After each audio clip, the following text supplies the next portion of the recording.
ఒక గొప్ప భక్తుడు చెప్పాడు ఏంటంటే, పేరు ఇప్పుడు గుర్తు రావట్లేదు. Preaching the gospel is a spiritual work, not intellectual work. ఏమండి, సువార్త బోధించుట, సువార్త ప్రకటించుట అది ఆత్మ సంబంధమైన పని, మానసికమైన పని కాదన్నాడు. It's not intellectual. Biology, zoology, history or any other subject you can teach intellectually.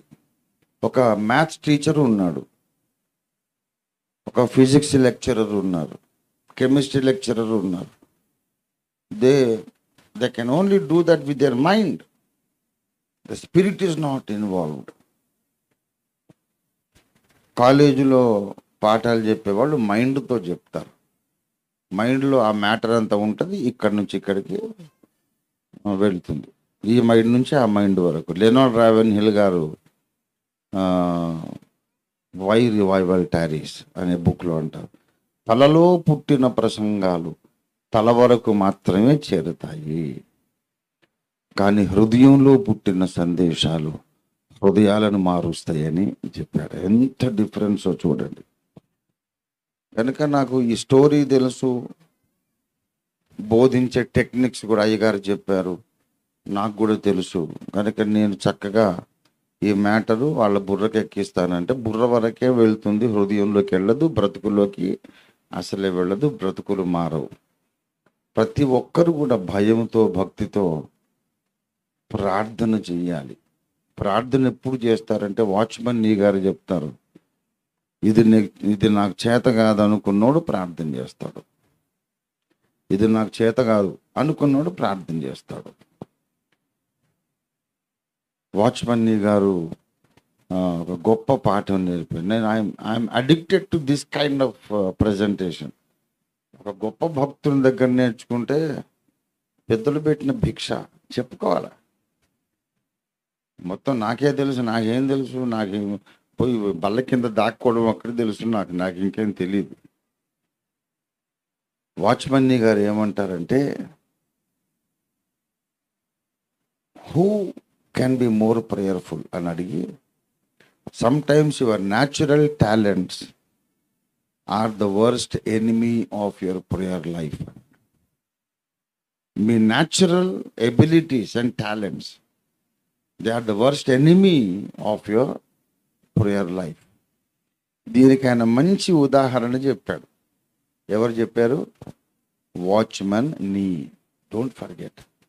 మీకు అవకాశం ఉంటే ఈ బుక్స్ అన్నీ కొనుక్కొని ఇంట్లో పెట్టుకొని టైం దొరికినప్పుడు చదువుతూ ఉండండి. మీ జీవితాలు అనదర్ లెవెల్లోకి వెళ్ళిపోతాయి. దేవునికి స్తోత్రం కలుగునుగా.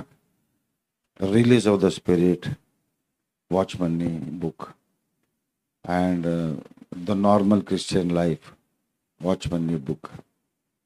They will revolutionize your life, your mind set. ఆయన ఏం చెప్పాడంటే, ఆయన శిష్యులు ఇద్దరు ఉన్నారట.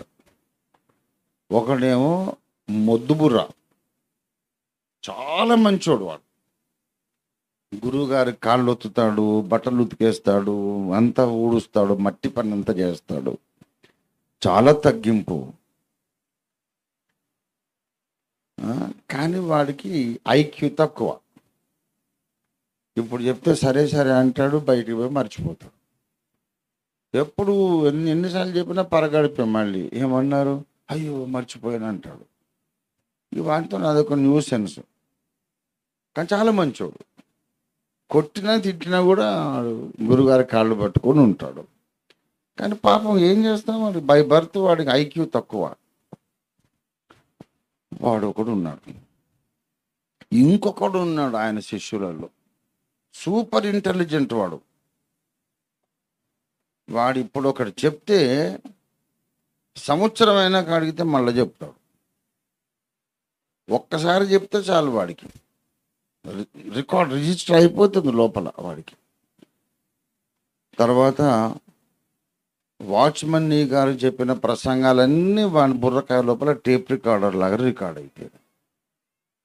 గురువుగారు మీరు ఫలానప్పుడు అది చెప్పారు, ఫలానా ఊర్లో ఇది చెప్పారు కదా, అప్పుడు మీరు ఈ ఉపమానం చెప్పారు, ఈ ఈ మూల వాక్యము, ఈ క్లోజింగ్ కంక్లూజన్, ఇలాగా అన్ని టక టక టక చెప్తాడు. చాలా ఇంటెలిజెంట్ ఫెలో, గొప్ప జ్ఞాపక శక్తి ఉంది వాడికి. తర్వాత మంచి పాటలు కూడా పాడుతాడు వాడు, పాటలు పాడతాడు. తర్వాత ఏంటంటే మంచి వాగ్ధాటి, భాష మీద మంచి పట్టు ఉంది వాడికి. రెజనెంట్ వాయిస్, గంభీరమైన కంఠధ్వని. వాడు మాట్లాడితే మంత్రముగ్ధులు అందరూ వింటారు. అట్లాంటి హైలీ టాలెంటెడ్ ఫెలో ఒకడు ఉన్నాడు. కొంచెం మొద్దుబుర్ర ఒకడు ఉన్నాడు. వీళ్ళిద్దరిని పిలిచి చెప్పాడు, రేపు ఉదయం 10 గంటల, సాయంత్రం 6 అవుతుంటే చెప్పాడు, రేపు ఉదయం 10 గంటలకు నువ్వొక ఊరికి పోవాలా, నువ్వొక ఊరికి పోవాలి. అక్కడ మీరు దేవుని వాక్యం చెప్పాలి. అక్కడ ఒక మీటింగ్ ఉంది, ఇక్కడ ఒక మీటింగ్ ఉంది. ఈ 2 ఊర్లు నన్ను పిలిచారు, నేను రాలేను, నాకు వేరే పని ఉంది. కాబట్టి నేను మీకు ఈ అసైన్మెంట్ ఇస్తున్నా, ఫలానా ఊరికి నువ్వు వెళ్ళు, ఫలానా ఊరికి నువ్వు వెళ్ళు, రేపు మార్నింగ్ 10 o'clock అక్కడ ఉండాలి, పంక్చర్గా, జ్ఞాపకం పెట్టుకున్నా అని చెప్పి పంపించేసి. ఇక ఈ కొంచెం అమాయకుడు ఉన్నాడు కదా, వీడికి ముచ్చెమటలు పోస్తున్నాయి. గురువు గారు నన్ను వెళ్తావా లేదా అని కనీసం అడగకపోయే అందరి ముందు ప్రకటించేశారు, రేపు పొద్దున 10 గంటలకు నేను ప్రసంగం చేయాలి. బాబు ఏం చెప్పాలి, ఎలా చెప్పాలి, నాకేం తెలుసు, దేవుడా దేవుడా నాకు ఎట్లా అని చెప్పి వాడికి ఆ నైట్ అంతా నిద్రపోలేదు. మోకరించి ఏడుస్తా ఉన్నాడంట. యేసయ్యా సహాయం చెయ్యి, యేసయ్యా నాకు ఏదన్నా బయలుపరచు, ఏదన్నా జ్ఞాపకానికి తీసుకురా, ఏం చెప్పాలి, టాపిక్ ఏంటి, మూలవాక్యం ఏంటి, ఎట్లా చెప్పాలా అని చెప్పేసి వాడు నైట్ అంతా ఏడుస్తున్నాడు. ఈ హైలీ టాలెంటెడ్ ఫెలో పోయి మంచిగా కడుపు నిండా భోంచేసి ముసుగు దాన్ని గురకబెట్టి నిద్రపోయాడు. వాడు ప్రార్థన చేయట్లేదు, ఎందుకంటే వాడికి నమ్మకం, నేను చెయ్యగలను, నాకు తెలిసిన 1000 ప్రసంగాలు ఏదో చెప్పేస్తాను, ఆ టైంకు నోటికి ఏదో వస్తుంది చెప్పేస్తా, ప్రార్థన ఎందుకు, దానికి అంత శ్రమ అవసరం లేదు. వెళ్ళమన్నారు గురువుగారు, వెళ్తాను, ఏదో ఒకటి చెప్పేసి వస్తాను, అనుకోకుండా నేను ఏది చెప్పినా బాగానే ఉంటుంది అది అనే నమ్మకం వీడుకుంది. Because he is highly talented and intelligent. ప్రార్థన చేద్దామని వాడు అనుకోలేదు. ఇతడేమో చాలా అమాయకుడు కనుక నాకేమి రాదు ఎలాగా అని చెప్పి రాత్రంతా ఏడ్చి ప్రార్థన చేశాడు. ఇతడు వెళ్ళి అద్భుతమైన ప్రసంగం చేసి వచ్చాడు. అద్భుతమైన మెసేజ్ అని అందరూ రిపోర్ట్ కూడా ఇచ్చారు వాచ్మన్ గారికి.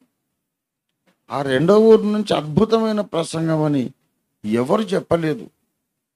కానీ ఆ రోజు ఆ వాక్యం విని మేము రక్షింపబడ్డామని ఇద్దరు వచ్చారట. దేవుని స్తోత్రం కలిగదు. కానీ అది స్పిరిచువల్ వర్క్.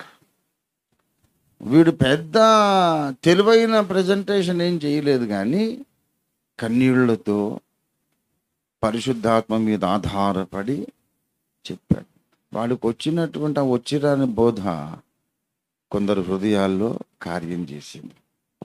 వీడు చేసిన ఇంకొకటి చేసిన ప్రసంగము ఇంటలెక్చువల్గా ఎక్సలెంట్గా ఉంది, కానీ ఎవరికి మారు మనసు రాలేదు. కనుక సువార్త ప్రకటించటం అది ఆత్మ సంబంధమైన పని, అది మానసికమైన పని కాదు.